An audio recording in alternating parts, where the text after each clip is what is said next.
Salut les amis, j'espère que vous allez bien. Alors aujourd'hui, on se retrouve pour une nouvelle vidéo. Donc c'est la vidéo du jour numéro 2. Alors pour ceux qui ont vu la vidéo la dernière fois, donc je m'étais posé à Elbeuf pour ma première nuit. Aujourd'hui, j'ai pris la route pour aller en direction de Dunkerque. Alors, pourquoi je suis allé en direction de cette ville? C'est surtout parce que j'ai eu envie de... J'essaie de me rapprocher de la ville la plus au nord en France. Pour dire que voilà, je suis vraiment monté tout en haut, quoi. Et comme c'est une ville aussi que, bon, voilà, on en entend un petit peu parler, du coup, j'ai décidé d'aller visiter cette ville. Alors, en partant d'Elbeuf, du coup, forcément, j'ai fait un petit peu de route en passant par les terres. Et du coup, j'ai trouvé qu'il y avait pas mal de petits paysages, je dirais, verdoyants, qui étaient assez sympathiques, quoi. Je sais pas comment vous expliquer, mais je trouvais que les herbes étaient beaucoup plus vertes que par rapport, on va dire, que d'autres endroits que je trouve dans la France. Et du coup, ça me permet aussi de vous parler aussi de petits soucis que j'ai eus là, par rapport à, je pense que tous les vidéastes connaissent ce type de soucis, c'est que en regardant dans mon dossier, je crois que j'ai dû faire un transfert, une mauvaise manip ou peut-être une erreur de, comment ça s'appelle, informatique, un bug informatique, et je n'ai pas retrouvé mes vidéos. Donc du coup, je vous avais promis un petit facecam, mais finalement, voilà, pas de vidéo. Donc du coup, ce sera un petit diaporama, comme un petit peu les premières vidéos. Mais vous inquiétez pas, par contre, les autres, j'ai bien vérifié, elles sont là. Sauf s'il y a un bug qui se passe entre-temps, mais les autres, elles sont là. Donc normalement, ce sera un facecam par la suite. Donc, à cette ville de Dunkerque, donc du coup, c'est une ville assez populaire, qui est connue forcément pour son port, qui est historiquement connue par rapport aux précédentes guerres qu'il y a eu, et aussi pour le commerce. Je crois bien que c'est le troisième port le plus actif de France. Ça m'a dû prendre environ 5 à 6 heures, pause compris et tout ça, donc ça m'a fait quand même pas mal de route. Et c'est pourquoi quand vous regardez les paysages là, vous voyez qu'il fait un petit peu gris, c'est parce que j'arrive en fin d'après-midi. Donc ce que vous voyez au début, c'est la tour de Leugenaer. Donc du coup, c'est une tour qui date du 15e siècle. Et apparemment, elle était rattachée à un château. Et ensuite, ils l'ont modifiée pour la transformer en phare. Et bon, voilà, c'est un peu des monuments qui a attiré mon attention dès le début, là, quand je suis arrivé. Après, j'ai pris en photo ce truc-là. Ça me rappelait un petit peu comme si c'était un décor de cinéma, comme si ils avaient tourné des films là-bas. Et après, quand je me suis renseigné, en fait, j'ai vu que c'était une ancienne usine ou industrie, enfin une ancienne entreprise, quoi, qui faisait du chauffage. Et du coup, ils ont détruit les bâtiments de derrière pour pouvoir rénover la ville. Et du coup, je pense que pour garder le côté historique, ils ont gardé la façade avant, qui vont certainement raccorder avec le nouveau bâtiment. Et du coup, j'ai trouvé ça sympa. Il y a aussi l'hôtel de ville. Donc l'hôtel de ville qui est classé au patrimoine mondial de l'UNESCO. Donc il a, voilà, bon, c'est un hôtel de ville, mais vous voyez, il a un design, une architecture remarquable dans le paysage. Et comme vous le voyez là, il y a des petits sapins, des petites décorations de Noël. Donc du coup, je suis allé un petit peu visiter tout ça.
On enchaîne avec l'église Saint-Éloi.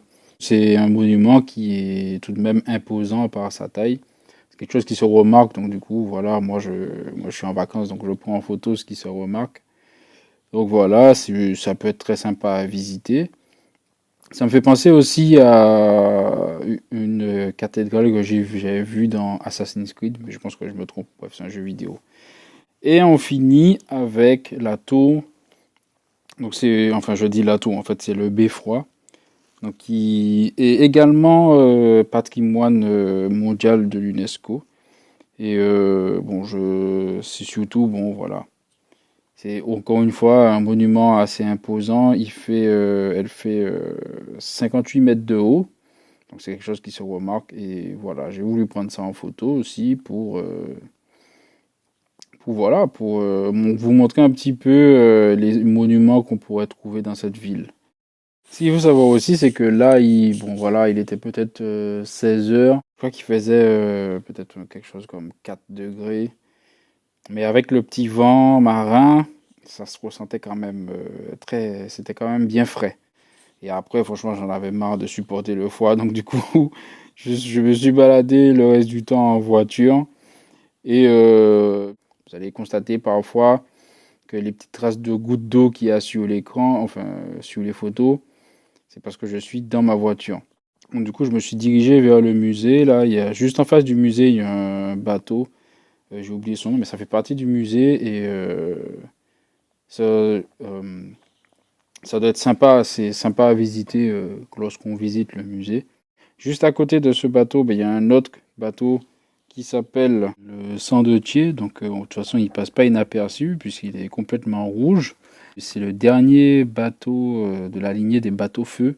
Il a presque un phare dessus. Et du coup, en fait, c'est un bateau qui était utilisé pour, ben, comme la fonction des phares, signaler les bancs de sable, des trucs comme ça, devant le port, aux bateaux qui y arrivaient. Ils ont gardé ça aussi en monument historique.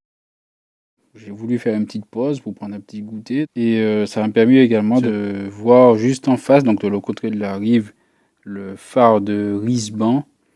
Et aussi un petit peu plus loin, bon là c'est un peu plus délicat à observer. Vu qu'il pleuvait un peu, ça se voyait pas beaucoup. Il y avait également le feu de Saint-Paul, qui est vous voyez le nom feu, c'est un peu comme le bateau de tout à l'heure. Et c'est également un phare.